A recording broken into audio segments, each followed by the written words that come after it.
자산이 커진다 그래서 이제는 뭐 야 이 정도면 됐다 그런 사람 아무도 없습니다. 내일 죽어도 내가 그 1,000만 원 지키기 위한 노력을 엄청나게 합니다. 이때 우리가 많은 시니어분들이 고민하시는 게 그럼 마땅히 할 일도 없는, 기술도 없고 그냥 프랜차이즈 창업을 하자. 노후에 하면 절대로 안 되는 바보 같은 짓이 3가지가 있어요. 그게 뭐냐면 첫 번째가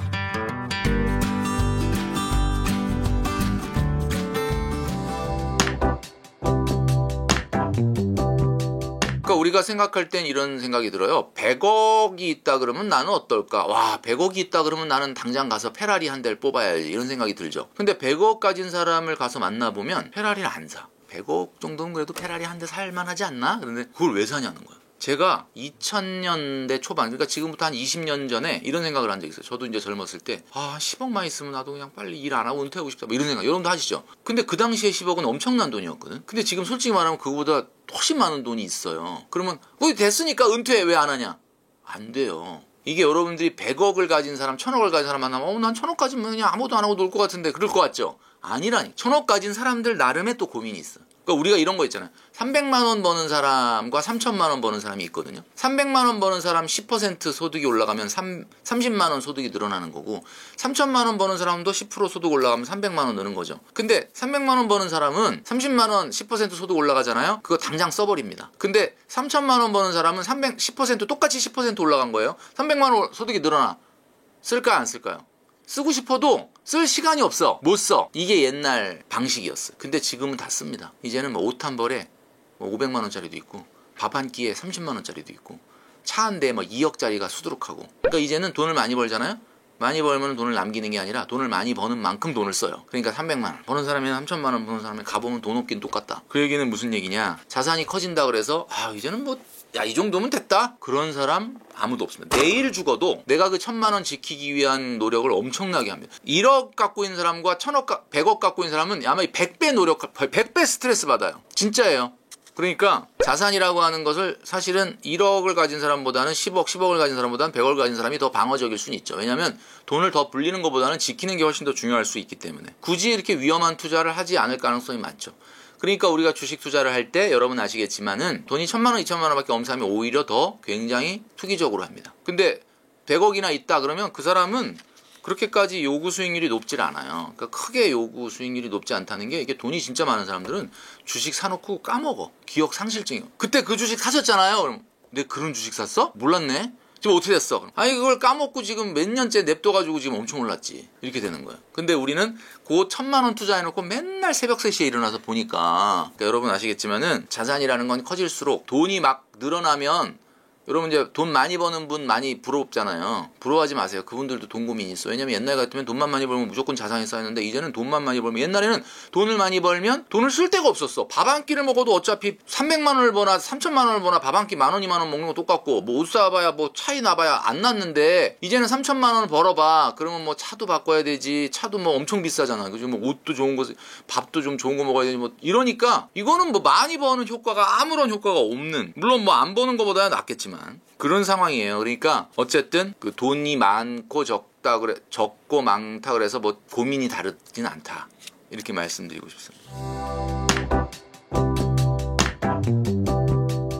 노후에 하면 절대로 안 되는 바보 같은 짓이 3가지가 있어요. 그게 뭐냐면 첫 번째가 바로 재산 물려주고 용돈 타서 쓰는 분입니다. 용돈, 내가 돈 줄 때는 그냥 와갖고 살살거리고 엎드리죠, 자녀들이. 근데 돈 딱 주고 나면 그 다음에 이제 좀 생활비 좀 줘라 그러면은 치사스럽습니다. 진짜 바보 같은 짓이거든요. 죽는 그날까지 돈은 증여해주면 안 된다. 증여와 상속 중에 어디가 유리하냐 그러면 당연히 증여는 세금이 좀 높죠. 왜냐면 공제가 적기 때문에. 상속은 공제가 많기 때문에 굉장히 상속이 유리하죠. 근데 이런 건 있을 수 있어요. 갑자기 지금은 굉장히 저평가되어 있는 자산인데 시간이 지나면 굉장히 자산 가치가 올라갈 것 같다. 그러면 자산 가치 올라갈 때 상속으로 물려주는 것보다 지금 미리 증여하는 게 낫다. 이렇게 생각하는 분도 있죠.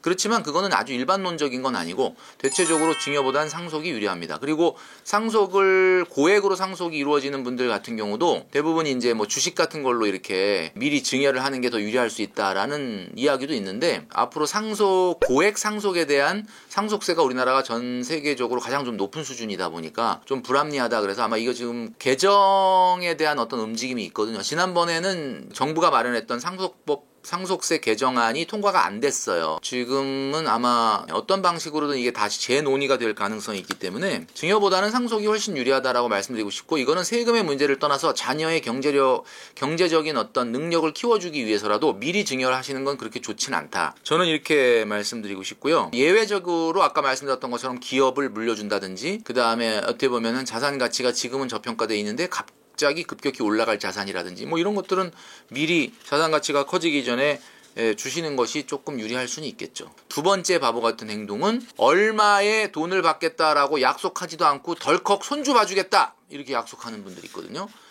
손주 봐주기 시작하면은 그 다음부터는 이제 빼도 박도 못하는 거예요. 어디 가지도 못하고, 그죠? 확실하게 황혼의 육아를 책임져 주시겠다고 하셨다면 계약서를 쓰셔야 됩니다. 언제부터 언제까지 어느 정도의 육아를 하고 너는 그 대가로 얼마를 준다. 그리고 어느 정도 언제까지는 내가 뭐 쉰다. 뭐 이런 것들을 잘 약속을 해야 되는데 그냥 무작정 손주 이쁘다고 내가 봐줄게 이래버리면은 안 된다. 그 다음에 세 번째 바보 같은 짓이 바로 뭐냐면은 노후에 애들이 또 올 수도 있으니까 그냥 큰 집을 그대로 이사가지 말고 유지하겠다. 방이 애들 오면 자야 되니까. 이러면서 큰 집을 유지하면서 그 관리비, 난방비 이렇게, 물론 뭐 돈이 너무 많아갖고 막 주체를 못한다. 뭐 그러면 뭐 할 수 없겠지만, 그게 아니라고 한다면은 자녀들이 나중에 다 독립하고 나서 집에 얼마나 옵니까? 솔직히. 이런 말이 있잖아요. 손주들이 그렇게 이쁘다고. 근데 이쁜데 제일 이쁠 때가 집에 갈 때. 그때가 제일 이쁘대잖아요. 그러니까 결국 무슨 얘기냐면 1년에 한두 번밖에 안 와. 그리고 요즘은 집에서 뭘 요리해서 아이들 먹이는 경우보다 나가서 다 외식하잖아요. 그러니까 집은 되도록이면 줄이는 게 좋다. 이 세 가지 행동은 좀 안 했으면 좋겠다라는 말씀을 드립니다. 대체적으로 50대나 60대에 많이 하시죠. 왜냐면 이제 내가 직장에서 어느 정도 정년이 끝나고 이러면서 이제 나도 뭔가 제가 말씀드렸던 것처럼 제 세컨잡이 필요하다. 요즘 사회적 분위기가 60대에 딱 은퇴하는 사람은 적거든요. 왜냐면 60대에 딱 은퇴하고 그대로 그냥 앉아서 삼식이가 되면 또 배우자 눈치가 보입니다. 삼식이라는 게 뭐예요? 삼시세끼를 그냥 집에서 팍 먹는 거잖아요.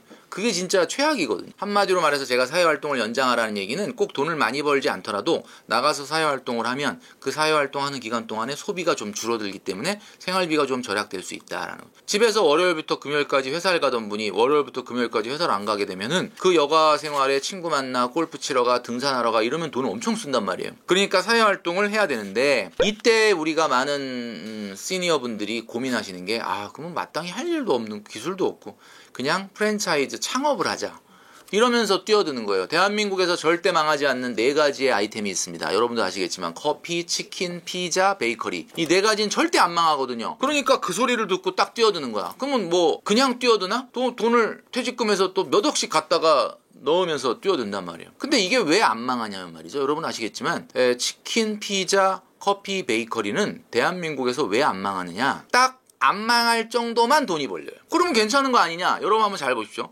60, 70에 그 옛날만큼의 체력이나 열정이 없는 상황인데 거기에 딱 안 망할 정도로 돈이 벌린다는 게 무슨 얘기야?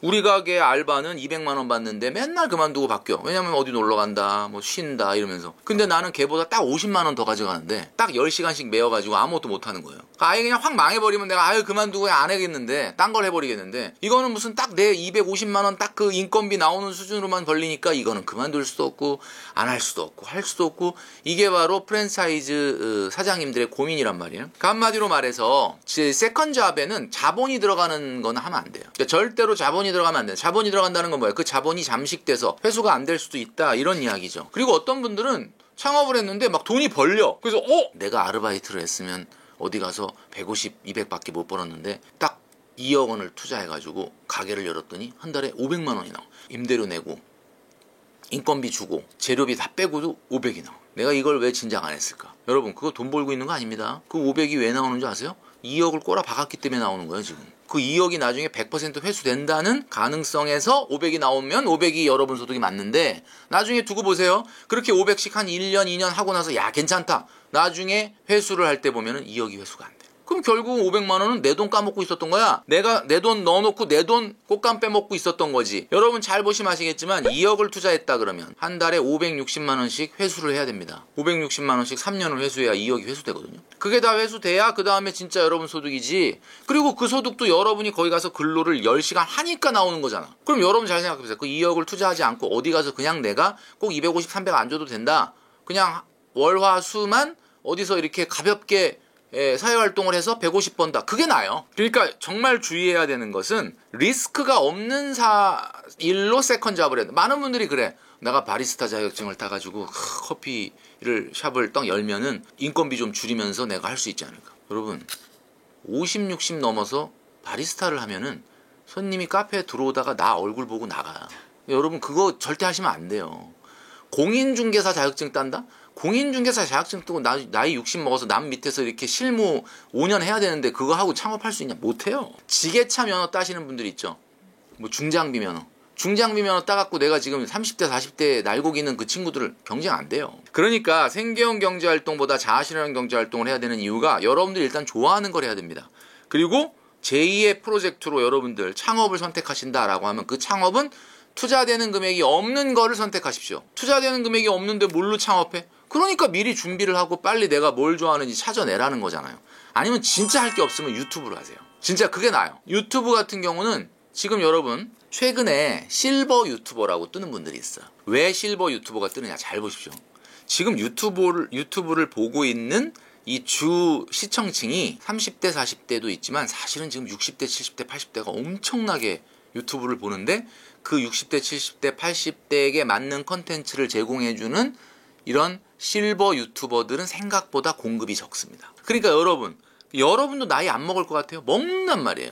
그럼 60, 70, 80대들이 소비하는 컨텐츠를 20대, 30대가 만들 수 있습니까? 못 만들잖아요. 그러니까 저는 오히려 여러분들이 정말 어떤 거를 잘하더라도 이게 과연 인기가 있을까? 이게 돈이 될까? 라는 생각하지 마시고 여러분들이 잘하는 것을 여러분들이 돈이 되도록 하는 그런 아이디어를 만드셔야 된다라고 말씀드리고 있습니다. 누군가의 필요를 나 아닌 다른 사람들의 필요를 해결해주고 돈을 받는 거야. 그럼 이렇게 생각해보면 그러면 누군가를 도와주는 거네? 도와주는 거죠. 여러분 좀 도와주고 계시는 거죠. 그러면은 의미가 다릅니다.